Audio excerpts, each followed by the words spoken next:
Hello everyone, welcome or welcome back to Adda 24/7. I am your educator Meghna Shrivastava.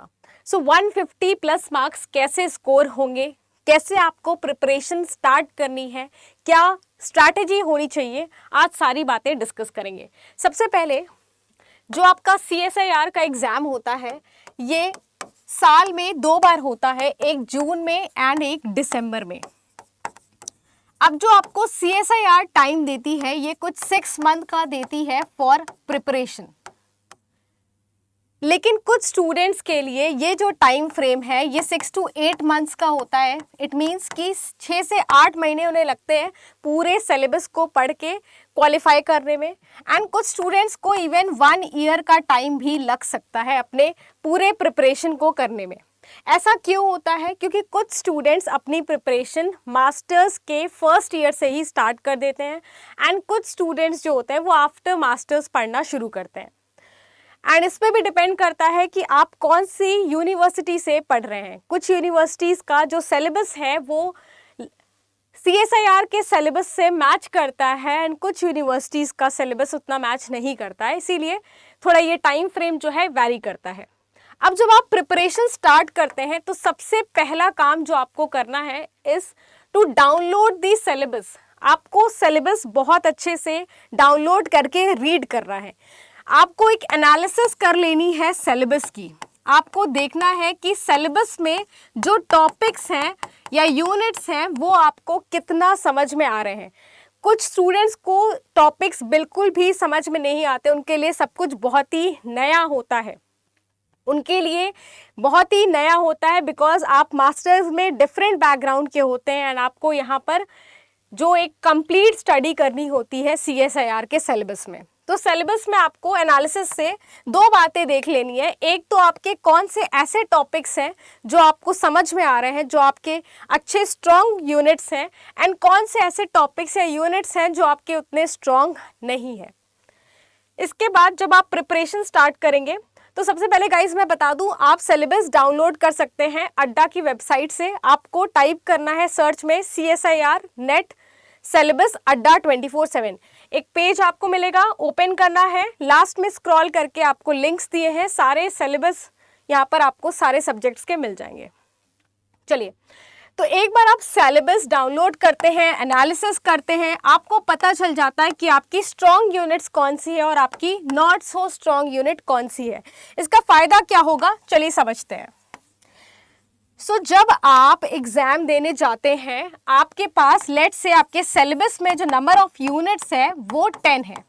In 10 units में आपको exam में at least 8 to 9 units पूरे पढ़ के जाने हैं।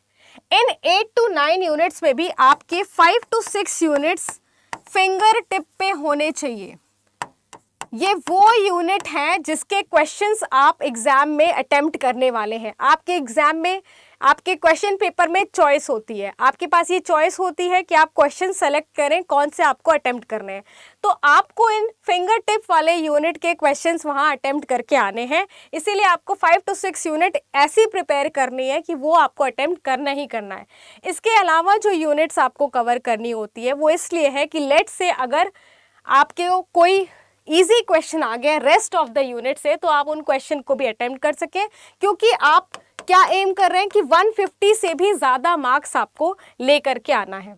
इसके अलावा जो पार्ट ए का सेक्शन होता है, पार्ट ए में जो आपसे एप्टीट्यूड पूछता है, ये भी काफ़ी रोल प्ले करते हैं आपके स्कोर को बढ़ाने में, आपको ज़्यादा से ज़्यादा स्कोर करवाने में। तो ये पार्ट भी आपका इक्वली इम्पॉर्टेंट होता है। जब आप यूनिट्स देखते हैं तो आपको फिर टॉपिक्स को समझने के लिए प्रॉपर गाइडेंस की ज़रूरत होती है। जब आप प्रिपरेशन स्टार्ट करते हैं आपको रिसोर्सेज देखना पड़ेगा कि आप कौन से रिसोर्सेज से पढ़ रहे हैं। आप गाइज हमारे यूट्यूब चैनल से भी पढ़ सकते हैं, क्योंकि हम सारे वीडियोस आपको फ्री में देने वाले हैं। यूट्यूब पे आपकी क्लासेस स्टार्ट होंगी, आप वहाँ से भी कवर कर सकते हैं, आपको PDFs भी प्रोवाइड होगा, तो आप यहाँ से भी पढ़ सकते हैं। इसके अलावा जो स्टूडेंट्स सेल्फ स्टडी करते हैं एंड वो अपने स्टैंडर्ड बुक्स से पढ़ते हैं, वो स्टैंडर्ड बुक्स भी अपडेटेड होनी चाहिए, लेटेस्ट एडिशन की होनी चाहिए।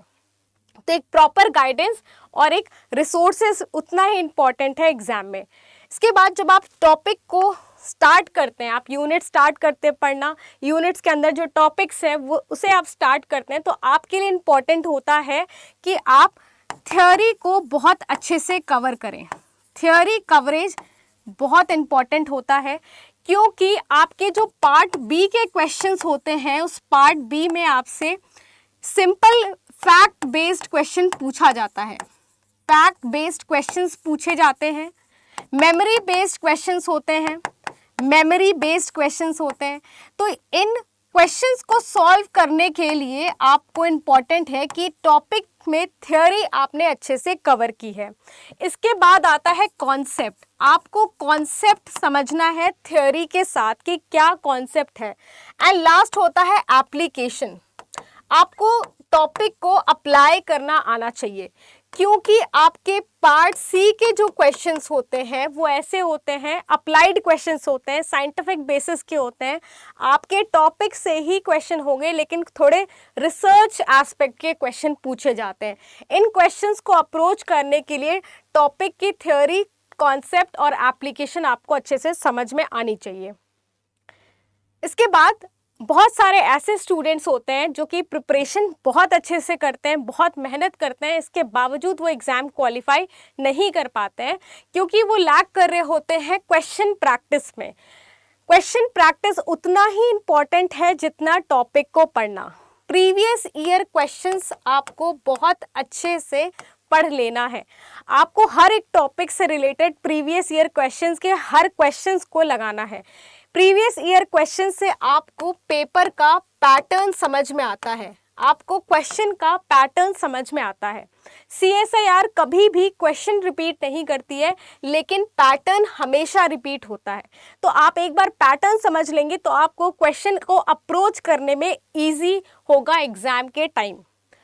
इसके बाद जब आप टॉपिक्स कवर करते हैं, यूनिट्स पे यूनिट्स कवर करते हैं, तो आपके पास काफ़ी मोटी मोटी जो नोट्स है वो बन जाती है। आपको एक सिंप्लीफाइड शॉर्ट नोट्स बनाने हैं हर एक यूनिट्स के, इसलिए क्योंकि जब आपका एग्ज़ाम क्लोज आता है, जब आपके एग्ज़ाम में 1 मंथ है, 2 मंथ है, तो आपका वो टाइम होता है जल्दी जल्दी रिवीजन करने का।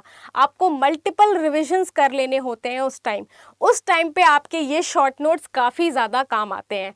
इस शॉर्ट नोट्स में आप अपने प्रीवियस ईयर क्वेश्चंस भी टॉपिक के साथ ऐड कर सकते हैं। एंड लास्टली होता है टेस्ट योरसेल्फ। आपको खुद को टेस्ट करना है। अब टेस्ट करने के लिए आप रैंडमली किसी ईयर का पेपर उठाइए और सॉल्व करना शुरू कीजिए। आपको पता चलेगा कौन से टॉपिक और कौन से यूनिट को आपको ज़्यादा अटेंशन दे करके पढ़ना है, आपको वापस से रिवाइज करना है। तो टेस्टिंग बहुत इंपॉर्टेंट होती है। जितना इम्पॉर्टेंट आपको पढ़ना है, प्रैक्टिस करना है, उतना ही इम्पॉर्टेंट आपको टेस्ट करना भी होता है एग्ज़ाम की प्रिपरेशन के लिए। अब जब आप एग्ज़ाम की प्रिपरेशन करते हैं, जो आपका 6 मंथ का टाइम होता है, इस थ्रू आउट टाइम में आपको स्टडी, रिवाइज, प्रैक्टिस एंड इस तीनों को रिपीट करना होता है। तो ये एक स्ट्रैटेजी कही जाती है कि study, revise, practice and repeat. ये जो काम है आपको कंसिस्टेंटली करना है, कंसिस्टेंसी के साथ करना है। सो जो भी स्टूडेंट कंसिस्टेंट होते हैं अपनी पढ़ाई में, वो बहुत ही जल्दी एग्ज़ाम को क्वालिफाई कर लेते हैं। कंसिस्टेंसी के साथ इम्पॉर्टेंट है कि आप डिसिप्लिन हो जाइए। अगर आप डिसिप्लिन नहीं है तो अगेन आपका क्वालिफाई करने का टाइम जो है वो बढ़ सकता है। आप जल्दी से जल्दी क्वालिफाई कीजिए, इसके लिए इम्पॉर्टेंट है आप कंसिस्टेंट रहिए, प्लस आप डिसिप्लिन होके पढ़ाई कीजिए। ये भी एक काफ़ी इम्पॉर्टेंट होता है एग्ज़ाम को क्वालिफाई करने के लिए। तो गाइज़, यहाँ पर मैंने सारी बातें आपसे डिस्कस की हैं जो जो इम्पॉर्टेंट है एग्ज़ाम को क्वालिफाई करने के लिए। आई होप आपको समझ में आया है सारे पॉइंट्स। एंड आप हमारे चैनल को फॉलो कर सकते हैं फॉर मोर सच गाइडेंस। हम सारे गाइडेंस प्रोवाइड करेंगे एंड हम कोर्सेज लॉन्च करने जा रहे हैं सारे यूनिट्स के, जो आपके लिए इजी होगा, आपके लिए हेल्पफुल होगा एग्ज़ाम को क्वालिफाई करने के लिए। Thank you so much.